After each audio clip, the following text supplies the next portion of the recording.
দখলদার ইসরায়েল সব দিক দিয়েই যেন খাচ্ছে গলা ধাক্কা। বিভিন্ন দেশের রাজনৈতিক নেতারা তো আছেই তাদের বর্বরতা প্রতিরোধে, এখন সাথে যুক্ত হয়েছেন বিভিন্ন সেবা খাতের সাধারণ কর্মীরা। এবার তুরস্কে অপমানিত হলো এই দখলদারদের একটি বিমান। ইসরায়েলের জাতীয় বিমান সংস্থা ELAI জানিয়েছে, তুরস্কের আন্তালিয়া বিমানবন্দরে জরুরি অবতরণ করেছিল তাদের একটি বিমান। তবে এই বিমানবন্দরে কর্মরত কর্মীরা তাদের বিমানে জ্বালানি দিতে অস্বীকৃতি জানায়।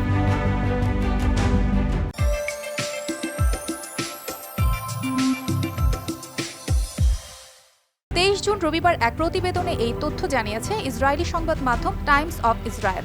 ELAI সংস্থাটি বিবৃতিতে বলেছে, ইসরায়েলে ফিরতে আকাশে উড়াল দেওয়ার আগে তাদের বিমানে মেডিকেল ইস্যু থাকলেও আন্তালিয়া বিমানবন্দরের কর্মীরা ফ্লাইট LYE 5102-তে জ্বালানি দিতে অস্বীকৃতি জানায় এবং টার্কিশ বিমানবন্দরের কর্মীরা জ্বালানি না দেওয়ায় তুরস্কের এমন আচরণে পরবর্তীতে বিমানটি বাধ্য হয়ে গ্রিসের রোডসের উদ্দেশ্যে ছেড়ে যায়। তবে এতে তাদের আরও 40 মিনিটের রাস্তা বেশি পাড়ি দিতে হবে। ইসরায়েলে ফিরে আসার আগে গ্রিস থেকে বিমানটি জ্বালানি নেবে বলেও জানায় সংস্থাটি।